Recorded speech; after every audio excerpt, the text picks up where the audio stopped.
teman-teman semua, jumpa lagi bersama dengan saya Irma dan saya Patricia di Podcast Tanpa Podium.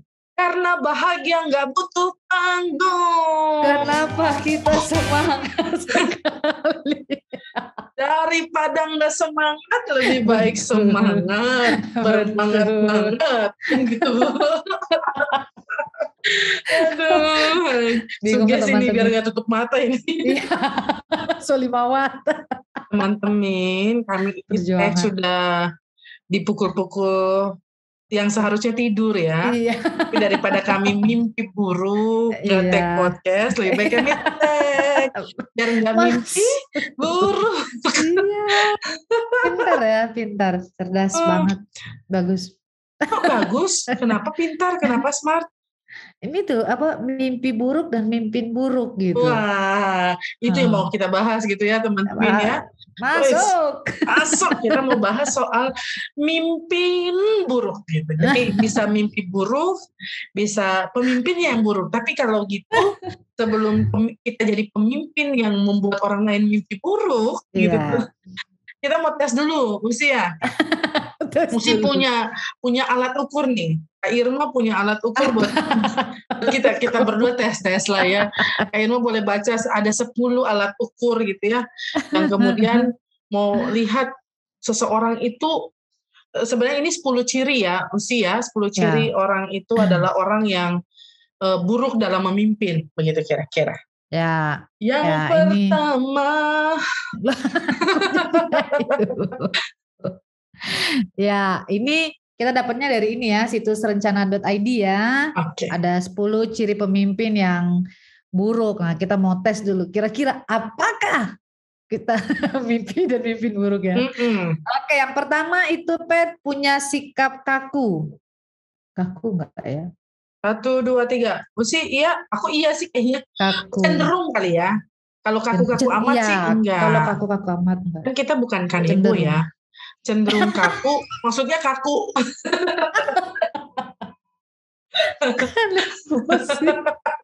Kaku untuk hal-hal tertentu ya, misalnya kayak kalau ini memang aturan, ini memang betul.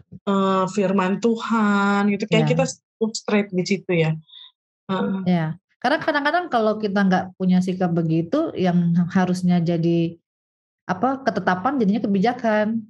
Nah, kebijakan dijadiin ketetapan, jadinya aku nggak jelas gitu ya. Iya, nah mungkin maksudnya kalau pemimpin buruk dia kaku, itu berarti dia nggak tanggap. Mungkin kayak sekarang ini kan kalau kita kaku banget, kita nggak bisa fleksibel dan beradaptasi dengan situasi gitu kali ya, maksudnya. Betul. Ya teman-teman ya. Coba cek lagi, mungkin saat ini kita ketua senat kah, ketua JP kah, ketua pelkat yang lain, PKP kah, PKB, ketua majelis jemaat kah, ketua sinode kah, kan bukan cuma GPIB gitu. Calon ketua sinode, ketua satu dan sekian gitu. Cek dulu, kita kaku nggak? Kalau kaku bakal ke laut aja. Nah, itu cenderung buruk ya ketika memimpin ya usia. Iya, betul. Kalau karakter kan beda ya, tapi kalau ketika dia memimpin dia nggak bisa menyesuaikan kondisi buruk gitu. Fleksibel. Oke. Kurang baik. Yang kedua, sibuk berbaik hati dan menjadi people pleasure. Asik. Oh, pleasure. Itulah pokoknya teman-temannya. Kalau teman-teman nyalahin, ini lidah timur ini. Tapi bicara sibuk berbaik hati ya, kadang-kadang kita juga punya kecenderungan itu ya. Tapi maksudnya gini kali maksudnya sibuk, bukan memang baik hati. Iya. Baik hati kita iya. Ya lah, air laut siapa yang ngasinin kan ya. Kalau bukan kita siapa lagi kan yang muji diri. Ya betul, sibuk berbaik hati dan menjadi people pleasure. Mungkin kadang-kadang hal-hal yang dia sebenarnya nggak suka, yang penting orang lain suka dikerjain gitu ya. Sama cuman mau menyenangkan hati orang lain, jadinya ambil aman gitu. Iya memang kayak gitu sih dia itu. tuh. Bahasa yang tepat itu, cari aman. Jadinya yang penting, padahal kan nggak melulu kita bisa menyenangkan hati semua orang kan. Apalagi jadi pemimpin siap-siap dibenci. Ya, Ya selagi benar ya jalan aja. Nggak semua betul. orang bisa kita senangi. Betul. Lagi Bu Tiga, Guru. ya. Yang ketiga anak-anak micro manage. Apa tuh? Apa tuh? Ya, Apa itu apa sih? ya? Kecenderungan suka detail-detail gitu loh, Hmm. non. Hmm. Hal-hal yang pelintir-pelintir pun dipikirin sampai Diurusin kali ya. dipikirin, diurusin, dikerjain gitu. Kayak dia ketua Kita dong. panitia, tapi dia ngurusin perlengkapan juga. Iya. Boleh sih mantan. Iya. Kita sebenarnya kita cenderung di sini juga nih usi detail. Ya. Ini virtual background-nya gimana? Games-nya apa? Mungkin maksudnya dia akan jelek kalau akhirnya kita nggak berbagi kali ya, nggak berbagi peran, nggak percaya orang. Betul, karena akhirnya kita yang mau ngerjain dari yang perintil-perintil sampai yang hal-hal besar. Padahal mungkin kadang-kadang dalam semuanya itu ada pembagian masing-masing gitu ya. Kayak di gereja kita keren ya, udah konsepnya jelas ya. Jemaat misioner, sehingga pengurus pelkatnya juga membina warga pelkatnya supaya jadi warga pelkat yang misioner. Tapi apa-apa pendetanya ngurusin semuanya. Tunggu apa kata pendeta dulu. Nggak berkembang. Kolaborasi kan, kita memang harus tahu, pendetanya harus tahu, tapi ambil kasih keleluasaan juga untuk berekspresi. Beri ruang. Tepat banget itu. Yang keempat, cuma mikirin prestasi bukan orang-orang. Prestasi lu apa, Pet? Nah itu ya, orang cuma pengen tahu prestasi kita. Tanya kabar dulu. Tanya kamu kenapa kok prestasimu turun. Aku ingat sih, aku kan dapat beasiswa dari GKI ya, dulu waktu kuliah. Terus satu waktu IPK turun nih, ada beberapa kali turun anjlok. Ya masalah hati ya, masalah situasi dan kondisi. Dan menariknya mereka tuh panggil yang turun. Kok tumben kamu segini? Gak dimarahin, ditanya kenapa? Kalau sakit mau dibawa ke dokter kan, nanti kita urusin. Manis banget. Aku nggak bilang sinode tertentu ya, tapi bagaimana mereka memperlakukan orang-orang, ya orang gitu, bukan prestasinya yang diutamakan, orangnya. Apa dia? Aku lagi mikir, ada nggak pengalamanku ya begitu? Ya ada, pasti ada. Iya, karena kadang-kadang buat apa kita mau cari prestasi ya, kalau jiwa orang sendiri nggak kita bisa sentuh gitu. Kadang-kadang kalau bicara dalam kepemimpinan kan pasti ada yang mau ditonjolkan gitu ya. Goalnya apa gitu ya. Tapi kadang-kadang ya untuk mencapai goal itu akhirnya bagus ikut. Akhirnya nggak memikirkan orang masing-masing. Sekarang yang sempat kita bahas itu Pet, soal kadang-kadang orang tuh bukan salah dari dirinya, cuma mungkin tempatnya yang salah gitu ya. Tapi cuma karena desakan goal mau sampai mencapai prestasi, akhirnya ya orangnya kadang-kadang jarang dipikirin. Bahkan sekarang kan orang lihatnya dari itu ya, prestasi. Lu udah bikin apa Pet memang di jemaah? Iya, betul. Nah sekarang kan apalagi kalau sudah bicara soal mau jadi sesuatu yang dilihat prestasinya. Betulkah gitu kan, prestasi itu kan hasil akhir ya? Iya. Betulkah kita sungguh-sungguh mengenalnya, dia benar-benar melakukan segala sesuatu prosesnya itu baik sehingga prestasinya juga baik, atau kadang-kadang kita hanya mengakui orang tersebut memang dia pendeta GPIB tuh prestasinya bagus, selamat ya ikut bangga.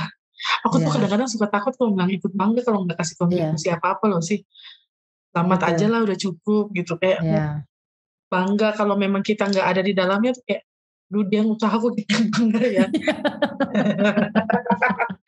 Kayak ini sih, kayak kemarin pemenang-pemenang Olimpiade orang dompleng itu sambil ya saya namanya ditulis, fotonya dipajang. Itu ya. Kadang-kadang aji mumpung juga orang di dalam prestasi jadinya ya. Makanya dan ketika orang dalam kepemimpinan dan dia mau mencari diri sendiri ya dia melakukan sesuatu supaya orang juga lihat dia bisa terikut dengan dia punya popularitas, akhirnya yang orang-orang yang di sekitar nggak pernah dipikirin. Kayak begitu. Itu mimpi buruk banget itu. Banget. Yang kelima nih, nggak suka membangun hubungan dengan orang lain. Ya apa ya pemimpin model gitu ya? Dia ngapain ya? Kita kerja sama pemimpin yang gitu emang mimpi buruk sih. Iya. Cuma tahu perintah mungkin ini ya. Cuma tahu perintah tapi nggak mau kenal siapa orang yang ini gitu. Udah. nggak mau tahu, entah yang mungkin pas dia minta tolong sama orang yang menjadi bagian dalam timnya atau dalam pekerjaannya, dalam perusahaan yang dia pimpin, tapi dia nggak mau tahu apa mereka dalam keadaan sakit gitu ya, atau mungkin dalam pergumulan gitu ya, atau punya persoalan ekonomi. Kan nggak bisa kita melihat itu atau mendapati kondisi itu kalau kita nggak membangun hubungan gitu. Betul. Cuma taunya perintah, karena kadang-kadang pasti ada yang kayak gitu, Bet. Saking kerasnya hidup begitu ya. Akhirnya karena orang cuma bisa dibikin untuk ngangguk-ngangguk ya, akhirnya itu mimpi buruknya dia. Nggak bisa dia untuk berkata tidak, untuk maaf saya mesti pulang ini. Terus kayak kalau kita kerja jadi kayak cuman sapi perah doang. Iya betul. Cuman tenaga kita yang dibutuhin, kitanya orang nggak pusing. Itu yang akhirnya kadang-kadang orang yang kecelakaan di tempat kerja, lalu perusahaan nggak mau gantikan dia punya asuransi kah apakah atau ganti rugi karena itu. Kita kerja padahal orang itu punya prestasi yang luar biasa. Tanpa dia mungkin perusahaan nggak bisa berkembang, tapi ya udah sudah sebatas itu. Setelah kamu mungkin cacat kah apakah udah selesai. Miris banget. Makin ke bawah kok makin ngeri ya. Sambil mikir aku gitu nggak ya. Betul. Aduh, yang keenam, senang mencuri perhatian untuk diri sendiri. Spotlight dulu satu, Irma satu, aku ya. Orang sering gitu ya. Betul. Harus ada di spotlight. Bahaya juga. Iya. Nanti dia kesilauan. Iya. Terus kalau dia nggak dapat spotlight, bikin rese gitu. Betul. Ada aja yang dia mau bikin atau mungkin ada kerjaan orang dioprak-aprik supaya dia dapat spotlight itu. Iya, gitu. Orang yang sudah selesai dengan dirinya kan nggak perlu itu. Iya. Terus pemimpin kalau dia cuman mau cari perhatian kan jadi drama ya. Betul. Jadi kalian nggak ngeliatin saya. Ibu makan gitu. Iya, kayak terus. Kok kalian cuma ingetin saya makan, minum juga dong. Padahal di satu sisi dalam posisi dia sebagai pemimpin dalam apapun, setidaknya dalam waktu yang dia miliki dia punya waktu untuk memperhatikan justru ya orang-orang yang dia pimpin gitu ya, supaya ya tumbuhnya bareng-bareng gitu, suksesnya bareng-bareng. Boom. Luar biasa. 7. Oke. Nggak punya empati. Aman lah kita. Punya. Kita cepat sekali berempati. Saking berempati. Sudah pikir diri sendiri. Salah juga.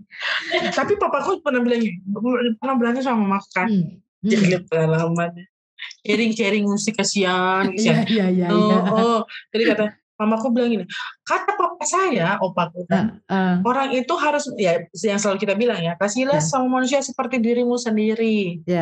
Jadi kalau punya bolpen kalau punya pensil satu, kan pakai untuk diri sendiri dulu. Nanti kalau sudah selesai baru pinjamin ke teman. Terus kata papaku, kalau bisa patah bagi 2, patah bagi 2. Atau dia pakai aja dulu nanti baru aku terakhir ya gitu. Kadang orang saking berempatinya lupa untuk mengasihi diri sendiri gitu ya. Tapi empati di sini kan berarti sebenarnya berbela rasa terhadap kesulitan orang lain. Cuma bilang kasihan, tapi mengeluarkan bantuan sebisa kita, bukan apa yang tidak ada pada kita. Kita butuh pemimpin yang seperti itu ya. Betul. Semoga kita bisa menjadi pemimpin yang berempati. Amin. Lalu orang-orang yang memimpin kita pun adalah orang-orang yang berempati. Kalau kita sama-sama dipimpin oleh Tuhan yang memang sungguh berempati. Amin. Haleluya. Yang ke-9 sih. Belum 8. Belum ya. Juga kayak gini ya. Jadi kita nggak perlu cerita yang lain. Kita punya tolak ukur sendiri. Ini teman-teman ya. Kasus ini udah tinggal teman-teman ukur ya. Kalau pengen tahu ya denger aja balik lagi yang nomor 1 apa 2 apa. Nomor 8 ya. 7. 8 ya? Gak konsen. Dia suka nawar-nawar nih, aduh sampai kena nomor 8. Nggak paham dengan kepribadian diri sendiri. Wah, kita aman. Kita paham. Untungnya kita paham ya. Kita udah tahu. Perlu ini teman-teman kalau kita mau mau menjadi seorang pemimpin, kita perlu paham dengan kepribadian kita gitu. Karena orang yang kita pimpin juga kan punya kepribadian masing-masing ya. Dan mungkin dari kepribadian itu bisa kalau nggak dikenali bisa bersinggungan terus tuh ya. Bisa bentrok terus, bisa terjadi gesekan-gesekan terus gitu. Dan kalau kita menjadi pemimpin yang kita tahu diri kita sendiri, minimal ya Pep, kita bisa jadi pemimpin yang mengendalikan diri kita. Betul, benar banget. Kita nggak bisa ngendalin orang soalnya. Benar. Meskipun memang untuk memahami dan mengenali diri sendiri butuh proses. Betul. Dan karena itu kan latihan ketika kita ada bergaul, berrelasi bersama orang lain, itu menjadi latihan yang menempa kita untuk terus-menerus mengenali diri. Saya ini pemimpin model gimana?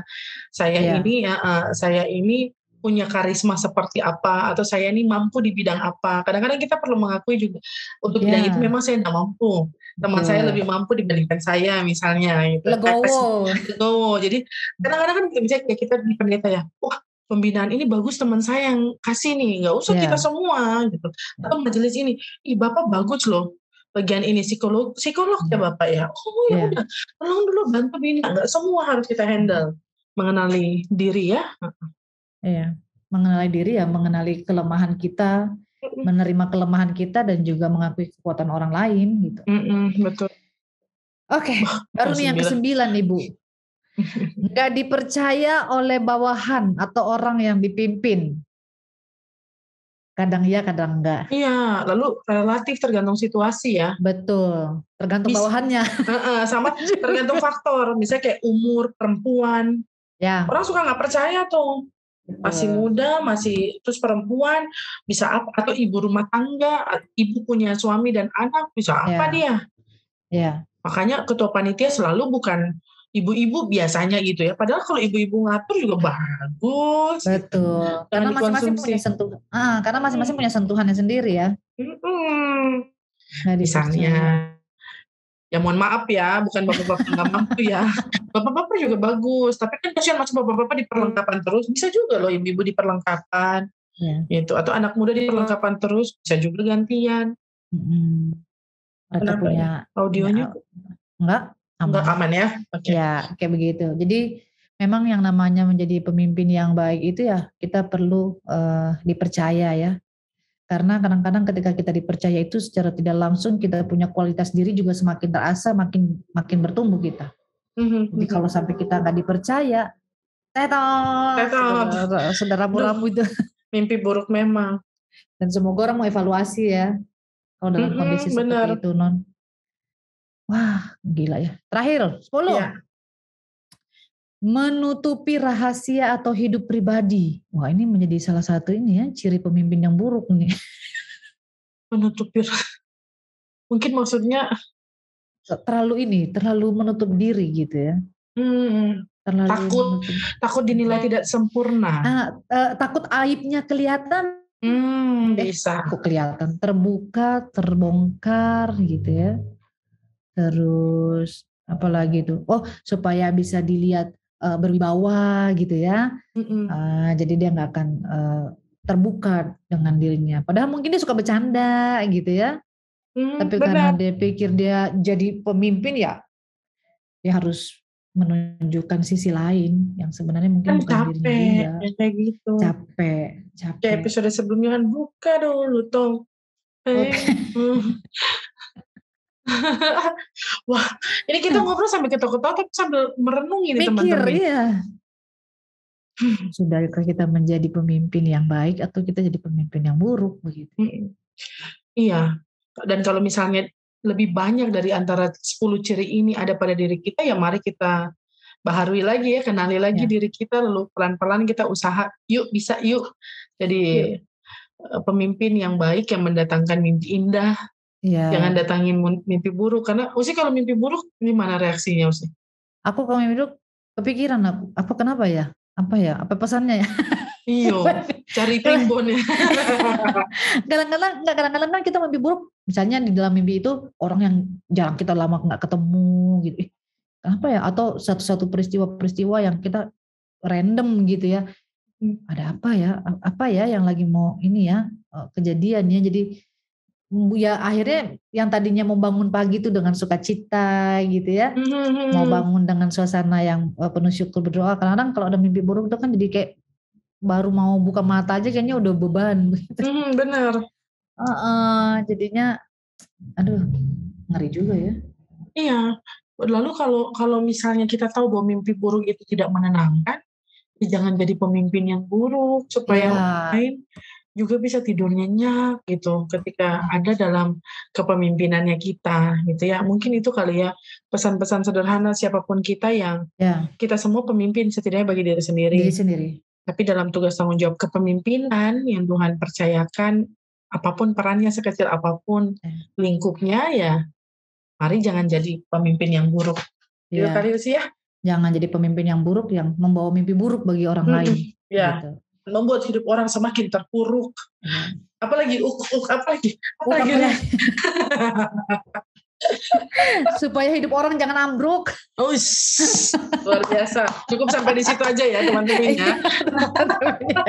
Selamat merenung dalam apapun peran teman-teman. Semoga menjadi pemimpin yang terbaik yang Tuhan tempatkan dimanapun kita berada. Amin. Oke deh. Kalau begitu, jangan lupa untuk selalu dengarkan Podcast Tanpa Podium episode baru yang selalu ada di setiap Rabu malam di Spotify dan juga sudah bisa disaksikan di kanal YouTube Podcast Tanpa Podium setiap Sabtu malam. Info selengkapnya dapat teman-teman temukan di Instagram @podcasttanpapodium. Selalu gitu ya. @podcasttanpapodium. Follow aja teman-teman. Sana akan ada video vlog, reels, microvlog, iklan, dan info-info selengkapnya. Ada yang udah nanya merchandise-nya nih. Ya udah nantilah ya teman-teman ya. Soon. Oke, kalau begitu teman-teman, saya Patricia pamit. Saya Irma pamit. Sampai jumpa di episode selanjutnya.